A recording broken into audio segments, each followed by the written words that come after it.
జగన్మోహన్ రెడ్డి గారి హయాంలో నిరుద్యోగులకి ఒక వరం ఏంటంటే సచివాలయాల ద్వారా చాలామంది నిరుద్యోగులకి ఉద్యోగాలు అయితే కల్పించాడని జగన్మోహన్ రెడ్డి గారు. నిజంగా వాళ్ళ జీవితాల్లో రాను రాను ఫలితాలు వస్తున్నాయి, అంటే వెలుగులు వస్తున్నాయని చెప్పాలి. ఒక మాటలో చెప్పాల్సి వస్తే జగన్మోహన్ రెడ్డి గారి హయాంలో సచివాలయ ఉద్యోగుల గురించి ఇప్పుడు ఎందుకు మాట్లాడుకోవాల్సి వచ్చింది అని అంటే కనుక ఖచ్చితంగా మాట్లాడుకోవాల్సిన సందర్భం వచ్చింది కూడా చెప్తున్నాను. వైఎస్ఆర్సీపీ ప్రభుత్వంలో 7,000 మంది ఎనర్జీ అసిస్టెంట్ల సేవలను రెగ్యులరైజేషన్ చేయడం అయితే జరిగింది. వారిని విద్యుత్ సేవలకు పరిమితం చేస్తూ తాజాగా ప్రభుత్వం కొన్ని ఉత్తర్వులు అయితే ఇచ్చింది. జేఎల్ఎం గ్రేడ్ 2 క్యాడర్ నుంచి జేఎల్ఎంలుగా మార్చిన ఏపీ ట్రాన్స్కో అయితే మార్చడం జరిగింది. 10,000కి పైగా వాళ్ళ జీతాలు అయితే కనుక పెరగబోతున్నాయి. అర్థమైందా మీకు? జగన్మోహన్ రెడ్డి గారు చేసిన మంచి పనుల్లో ఇది ఒకటి. అయితే చాలామందికి నిరుద్యోగులకి ఉద్యోగాలు ఇవ్వడం అయితే జరిగింది వైఎస్ఆర్సీపీ హయాంలో. కాకపోతే ఇప్పుడు జరుగుతుంది ఏంటంటే ఎవరైతే జేఎల్ఎంగా గ్రేడ్ 2లో ఉన్నారో వాళ్ళందరినీ కూడా జేఎల్ఎంలుగా మార్చినటువంటి పరిస్థితి అయితే జరిగింది. కాబట్టి ఖచ్చితంగా దాని గురించి అయితే మనం మాట్లాడబోతున్నాం. ఏంటంటే చేసిన మంచి పని ఊరకనే పోదు అని అంటారండి. ఫస్ట్ అయితే లైక్ చేయండి చెప్తాను. రాష్ట్ర వ్యాప్తంగా అందరూ తెలియాల్సిన విషయం. లైక్ చేయండి మీ బాధ్యత.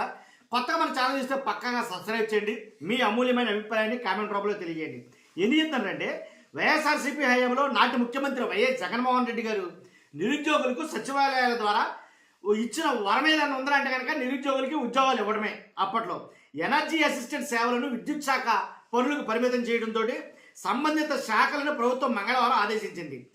జూనియర్ లైన్మెన్లు అంటే జేఎల్ఎం గ్రేడ్ 2 క్యాడర్లో ఉన్న ఎనర్జీ అసిస్టెంట్లను జూనియర్ లైన్మెన్లుగా జేఎల్ఎంలుగా గుర్తిస్తున్నట్లు ఏపీ ట్రాన్స్కో ఒక ప్రకటన అయితే విడుదల చేసింది.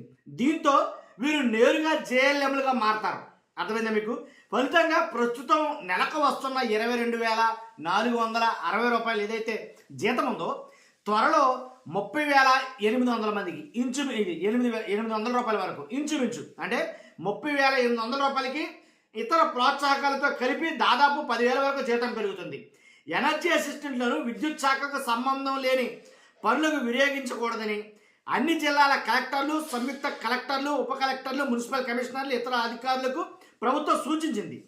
ఈ మేరకు ఇంధన శాఖ ప్రత్యేక ప్రధాన కార్యదర్శి కె విజయనన్ ఉత్తర్వులు అయితే జారీ చేశారు. కాబట్టి ఆనాడు జగన్మోహన్ రెడ్డి గారు ముందు చూపుతోటి వీళ్ళందరికీ ఉద్యోగాలు ఇవ్వడం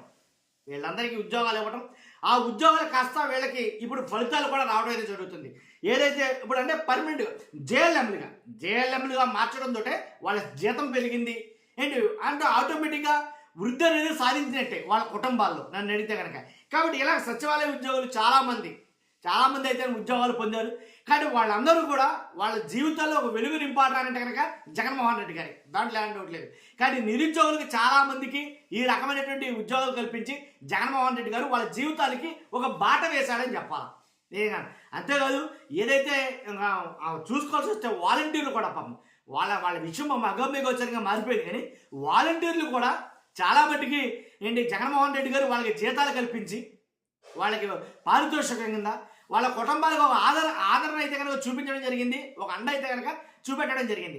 కానీ దాన్ని ఇంకా మేము పెంచుతాం, వాళ్ళ జీతాలు పెంచుతాం, వాళ్ళని గోను సంచులు మూటలు మోసుకునే వాళ్ళ కాకుండా వాళ్ళకి మంచి ఉద్యోగాలు బాగా వాళ్ళ ఉద్యోగానికి భద్రత కల్పిస్తాం అని చాలా కళ్ళబొల్లి మాటలైతే కనుక ఇప్పుడు ప్రభుత్వం అయితే చెప్పడం జరిగింది. కానీ ఏం తెలిసిందే మీ అందరికీ, ఆటోమేటిక్గా వాళ్ళందరినీ తీసి అవతల పడేయడం జరిగింది.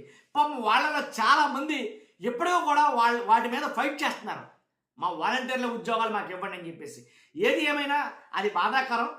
కానీ జగన్మోహన్ రెడ్డి గారు చూపినటువంటి వీళ్ళ జీవితాల్లో వెలుగులు కాబట్టి నిజంగా అది చాలా అభినందించాల్సిన విషయం. కాబట్టి నేను మీకు ఈ వీడియో చేస్తాను. చూస్తున్న మీరు అందరూ కూడా మీ అభిప్రాయం ఏంటో ఖచ్చితంగా కామెంట్ రూపంలో తెలియండి.